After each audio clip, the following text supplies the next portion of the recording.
Magandang araw mga kamanggagawa. Ito po ulit ang sumbungan ng kamanggagawa at ako po si Attorney General Du.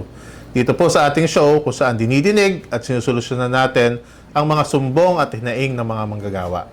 Ngayong araw po ay makakasama natin ang tatlong tinanggal sa trabaho sa isang distributor ng mga sigarilyo. No?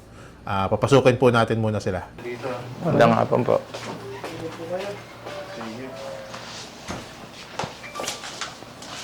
Mga pangalan niyo ito? Ako po si Lemuel Gayotin po. Pangalan? Lemuel. Linuel. Ako po si Lawrence Quinto, attorney. Fernando Gabriel po. Anong kumpanya nga kayo? JT International Philippines po. JTI. JTI? Opo. Ano yung JTI? Japan Tobacco Incorporation po. So, mga sigarilyo. Opo. Anong trabaho niyo dun sa JTI? Bali, ako sir, ahente po. Siya po yung assistant ko. Yes po. Ako po, ahente rin po ako. Ahente. Apo. So, paano trabaho niyo? Nagbebenta kayo ng sigarilyo? Opo. Direct. Direct selling po. Direct selling. From si JTI, siya ang importer.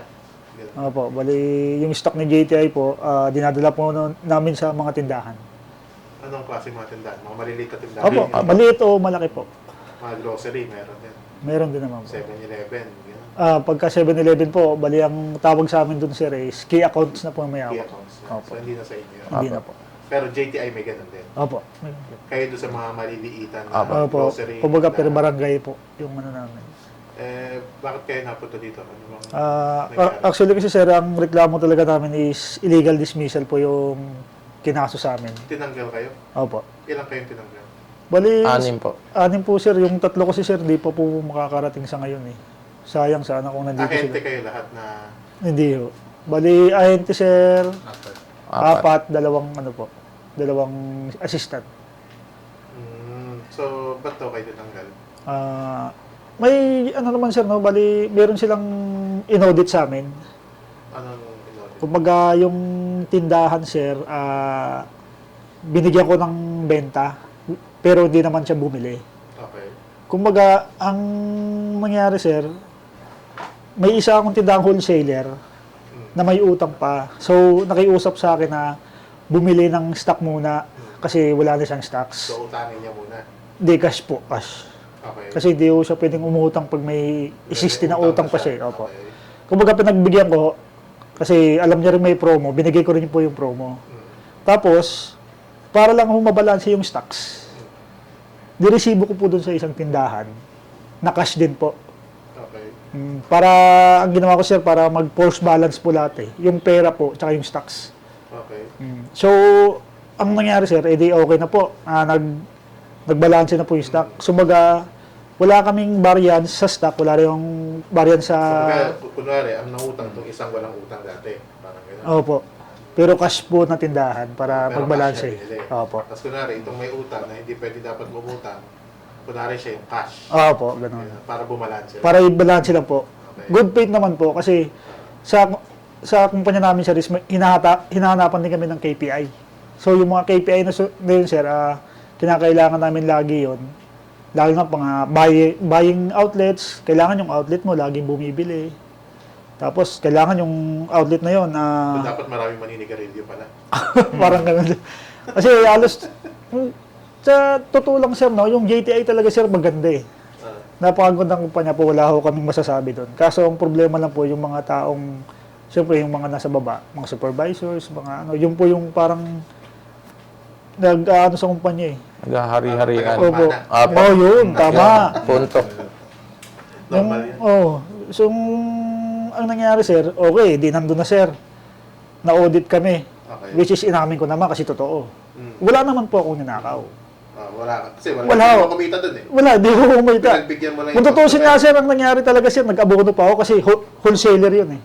Kumbaga may difference yung wholesaler, Price. wholesaler price sa sa retail.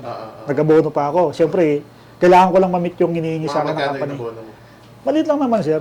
Mga ilang libo. Wala naman sa libo. Kung ano lang sir, mga 50 pesos, ganun. Kasi alos 2 pesos lang difference. Para lang mapagbigyan yung mga kliyente. Opo, tama. Kasi pag nawalan kayong kliyente, yayariin naman kayo sa PPI. Yun, tama Aba. po. Sa kalibo. Lahat kayong anim na tinanggal, ganyan Alos- ang Opo, offense. alos pare-parehas. ganun din ang ginawa niyo. Apo. So parang normal na ginagawa na yun sa inyo. Opo, sir. Kasi pag sa sales kasi, sir, lahat kaya mong... Masalimuot po. Lahat kaya mong gawa ng paraan pag talagang gusto mong kumita eh.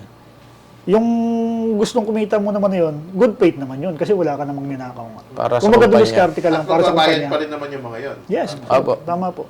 Kasi hindi naman kami basta-basta nagpapautang pag alam namin yung tindahan, hirap magbayad, hirap singilin, parang ganun. Minsan nga, pagka sobrang tagal na magbayad, inaabot pa kami sa barangay.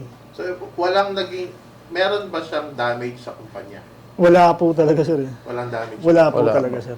Kumbaga, ang ginawa talaga sa amin, sir, nung araw ng na audit, kinahaponan po, pinaantay kami sa office. So, kinausap kami. Doon na po ako umamin na, totoo naman ginawa ko. Mm. Ang mali lang ho doon, kumbaga, kaya ho kami lumapit, sir, ngayon sa inyo, kasi mali po yung ginawa nilang proseso sa amin. Kasi nung inisyuhan kami sir ng NTE, ng araw na yun mismo na kinausap kami, nung na-audit kami, agad-agad po kaming pinasulat ng explanation which is dapat 5 days para makapag-isip-isip kami kasi nga pagod din kami sa trabaho sir. Ulan, init, tapos magdadrive pa yung kasama ko pa uwi. So kumbaga, yung stress namin hindi pa natatanggal tapos pinipilit po kaming sulatan agad. Okay. Tapos ang mali pa nila doon, sir, ang nangyari kasi wala naman kaming ninakaw, sir. Eh. Kumbaga, dinagdag nila sa kaso namin is may fraud. Okay. Na may stealing po na nakalagay. So, siyempre kaming dalawa nag-isip, paano naging stealing? Bumaba tayo na yung pera natin na niremit sakto. Tapos gumastos pa nga kayo. Oo, 50 tapos- pesos. tapos- Kahit sabihin mo 50 Oo, lang yan, malaking di ba? bagay. Yes po, Attorney Blue. Siyempre, kung sir, ahente, para lang makapag-isente minsan, gumagawa rin tayo ng paraan na good faith naman na paraan. Kaya ganun. Tapos sir, ang ginawa nila sir sa NTE, magulo. Kasi ang NTE sir na ginawa nila, iba-iba yung petsa. Kung Pero sabay-sabay lang binigay sa inyo. kaming dalawa lang po. Actually sir, iba-iba kami ng day na pagtanggal. Pero para alis yung isa ng kaso, tama. Nakaranas tayo ng maling proseso. Galing proseso. Tapos ang nangyari sir, Kailan ba kayo patatagal na sa kumpanya? ako sir, 7 years Ikaw? pataas. 5 years. 6 years po ako. Patagal na pala. Opo, mga regular na rin po kami dun sir. So tapos nung binigyan ka NTE, Naguluhan kami sa binigay na papel. Kasi yung preventive na binigay sa amin, nakalagay na petsa, April 11. asa pinareventive kayo? Opo. 30 On the days. spot po, NT. On the Ah, spot. on the spot po. Kahit Kitabukasan mo agad na yun. Kahit first offense pa lang po. Wala pa kayong naging offense, wala pa kayong NTE dati. Wala po. Yung pa lang pong kauna-unahan, sir. Tapos preventive suspension kayo. 30 days. 30 days, yung sa amin, sir, sumobra ng isang araw. Kasi binilang namin sa calendar, 31 days, which is bawal din yun. Plus, ano pa kayo? Extension. Extension pa kami ng 15 days kasi nga daw, hindi pa daw ho tapos yung investigasyon. Ang totoo niyan, sir, wala ho talagang investigasyon na nangyari. Tapos wala rin pong HR na nagkonsulta sa amin. Kasi dapat may HR, sir, di ba? Kung tama ba Sino yun. nagpa-NTE sa inyo? Sino nakapirma doon? Yung Yung supervisor, supervisor po. po.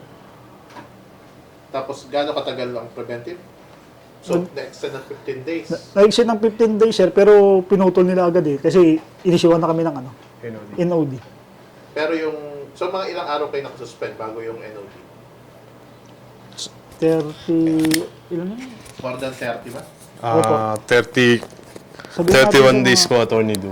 Hindi, yung extension isama mo. Yung extension po kasi, nag-start po siya ng May 11 hanggang May 31. Kaya lang po, pinutol po ng May 24 kasi Sabihin po. nag-chat po yung supervisor namin na tinatanong yung exact address po for deliver ng NOD. Ngayon po, nagtanong po kami kasi during po nung that time na in-extension kami with pay daw sabi. Dapat. Ngayon po, ang nangyari po, syempre, binigyan kami ng NOD, 24. Actually nga, tinanong ko na ho, sabi ko, ma'am, yung bayad po sa extension kasi nakasahod na po yung ibang regular na empleyado na hindi naman kasama sa preventive, pero wala pa po. So, Sabi nila. sabi daw po, sabi nung supervisor po sa chat na inabot ho daw kasi ng cut-off. So possible daw June 11. So, hanggang ngayon, hindi Wala mo binigay. Wala po. Ngayon po, since po nung time na yun, medyo nagugulan ako sa sagot ng supervisor attorney Do. Nag-direct po ako, humingi ako ng isang kakilala ko na merong contact sa pinaka-head HR. Yun nga, napagtanto ko na yung extension hindi ginamit para palawigin yung investigasyon sa halip. Ginamit nila para ma-offset yung payroll lapses. Kasi sa totoo lang po, nung naka-preventive po kami, may pumasok May po na pumasok pang sahod. Na wala akong nag-email sa amin regarding sa nangyari. So, nung napagtanto ko na ginamit yung extension para ma-force balance din po, Attorney Do. Yung payroll lapses na nag-leak. So, sabi ko, parang wala na kaming aasahan na bayad talaga. Mukhang ginamit lang yung extension para mag-offsetting nung lumusot na sahod during preventive suspension. Pero basta hindi na kayo binayaran after ng 30 days. Wala na po kaming nakuha nung kahit 5. Tapos May 27, kasi hindi naman po na-deliver sa amin ng May 24. May 27, pinapunta po kami para direkta nang kunin po. Actually po, wala akong HR na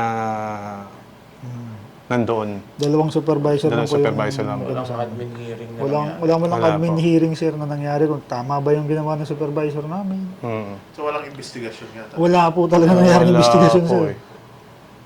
Then, Sige, talaga. Then, yun nga po, during that time, nakita ko po yung NODO namin, May 27 namin pinick up, nakalagay pong petsa doon na sa NOD, May 20. So, doktor na talaga Parang yung, predetermined na po eh. Talagang tatanggalin na talaga kami. Yes po. Then, ayun na nga po, hindi ho kami pumirma ng NOD. Nag-refuse ho kami, hindi rin ho kami nag-explain. Kasi bakit pa ho kami mag-explain? So, may, Kung meron ho talagang so ano pang sense nung mag-explain kami kung meron hong result. Then, May 31, nag-chat to yung supervisor namin na regarding daw sa sinabi ng head HR na although hindi kami pumirma ng NOD, is itutuloy pa rin yung pag-process ng exit clearance. nakapag-exit clearance naman kayo. Hindi po. So, final pay, wala nang binigay sa inyo. Wala pa rin po. Yung prorated 13-month pay, Wala pa binigay rin. lahat yun. Wala pa. Final pay, wala. Wala rin Wala po. rin po. Tapos, yun nga, may ipapadala po na, Attorney Do, may papadala daw yung pinaka-in-charge namin nung, which is yung RSAA, si Ma'am Jem. Sa email namin, nung Para sa clearance NDA, po. at saka clearance form. Na hindi naman pinadala. Na June 25, na-receive ko email. Hindi ko So, pinirmahan. So, wala pa kami pinirmahan. Apo. NDA, non-disclosure agreement. Apo. Tapos, kinabukasan, nag-chat ulit yung supervisor namin na pirmahan nyo na para ma-release na yung final pay. Hindi ko namin pinirmahan. Kasi unang-una, hindi ko kami dumasa. Malinaw yung pinaratang sa amin na stealing. Tapos, pinaranas pa kami ng maling proseso. So, parang medyo natapakan yung karapatan namin bilang manggagawa. Sige, ang ano naman kasi dyan, ang sa batas, ang preventive suspension talaga, maximum yung 30 days. Kasi ang preventive suspension, hindi yung penalty eh. Ang preventive suspension ay binibigay lang kapag ka meron threat sa property o buhay ng employer. So, habang may investigasyon, hindi mo na papapasukin. Apo. Pero sa batas kasi, maximum yan, tama kayo, 30 days 30 na. days po. Pagka 30 days na lumagpas ang preventive suspension, dalawa ang choice ng management. Una, pabalikin na kayo or i-reinstate na kayo sa payroll. Yes. Ibig sabihin, from 31st day, dapat meron kayong sahod. Kasi kapag ka hindi niya ginawa either sa dalawang yon, pwede siyang maging liable sa constructive dismissal. No? Pero doon pa lang sa preventive suspension yun Opo. doon sa procedure, proseso na dinaanan ninyo, pati doon sa dahilan ng pagkakatanggal nyo, ako tingin ko, doon may sabit din ang management nyo doon. Una, tama ang sinabi mo doon kanina to, yung pagbigay ng NTE sa'yo, dapat bigyan ka ng time para Para makapag-isip. sumulat ka ng inyong explanation letter. Actually, po pwede kang mag-demand dyan na magkaroon ng investigasyon at ikaw ay dapat, kung pwede, kung gugustuhin mo, i-represent ka ng isang abogado. Karapatan niya ng lahat na magagawa sa investigasyon. Kasi hindi naman po pwedeng employer lang lahat ang mag-imbestiga. No? Kasi nga, kailangan kuhanin talaga, in good faith ng employer, yung side ng manggagawa. At maraming factors bago mag-dismiss. Ano mga factors yun? Una, pang-una mo pa lang ba yan o ikaw ay repeat offender? Diba? Pangalawa, length of service. Kung matagal ka na sa kumpanya, ay baka naman po pwedeng pagbigyan yung kung di naman ganun kalala ay yung offense. Pangatlo, syempre, yung gravity of the offense. No? Sabi ko nga kaya tinatanong ko sa inyo kanina, may nawala ba sa kumpanya?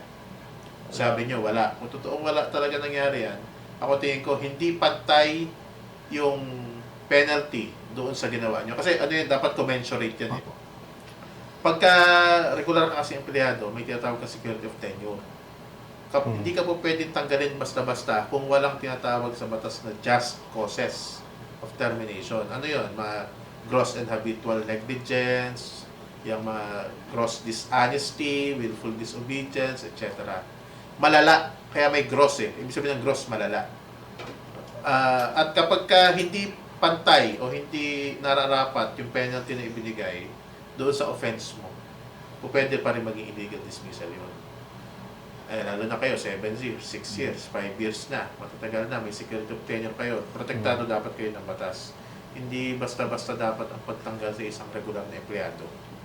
So, ang gagawin natin, patulungan ko kayo mag-file ng case for illegal dismissal, no? Patong-patong na yan. Pati yung sa non-observance ng procedural due process. Opo.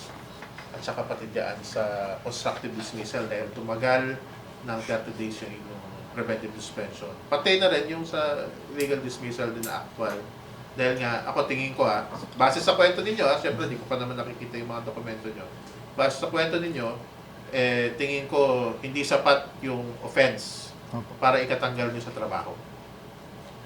Ito naman kasing, kaya i-explain ko pa ng paunti-unti itong show natin na to kasi pang educational purposes sa iba eh. Matagal ko nang ginagawa to, actually may isang dekada na pagtulong sa manggagawa. Pero ngayon lang namin binibidyohan to para sa ganon, kapulutan ng aral ng mga manonood yung hindi naman namin to minomonetize eh.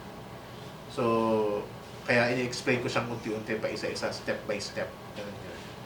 So, asahan niyo na pasama ko kayo sa paralegal para mag-file ng case. Sa NLRC yan ipina-file eh. Opo. Tapos may lang yan, 2 hearing sa Sena na tinatawag, tapos 2 hearing ulit yan sa Labor Arbiter bago mag-filing ng position paper.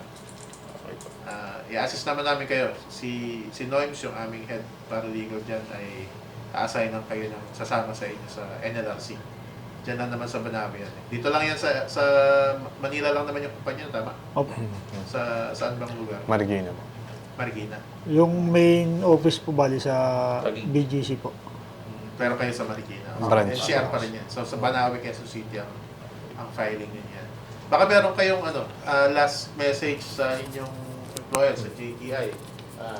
Sabihin nyo na kung anong gusto nyo. Ikaw mo na to. Ako po, gusto ko lang po sabihin sa JTI, wala po ako masasabi sa inyong kumpanya na pinanggalingan ko at napakabait, ganda magpasahod. Ang problema lang po talaga ay piliin nyo po yung taong hinahire nyo tapos nire-regular nyo. Lalo na ang nagtanggal sa amin isang bago lang ng babaeng supervisor na wala akong experience sa sales.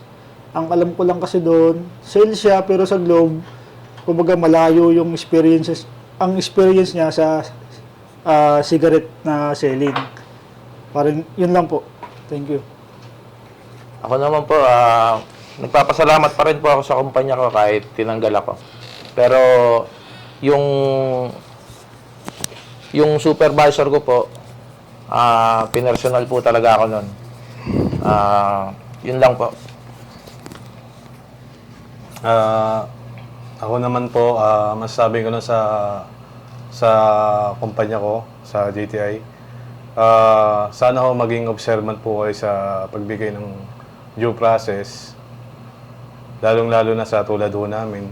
Actually, naapektuhan no yung kabuhayan namin, yung anak ko, natigil na ho sa pag-aaral, ano kasi nangyari.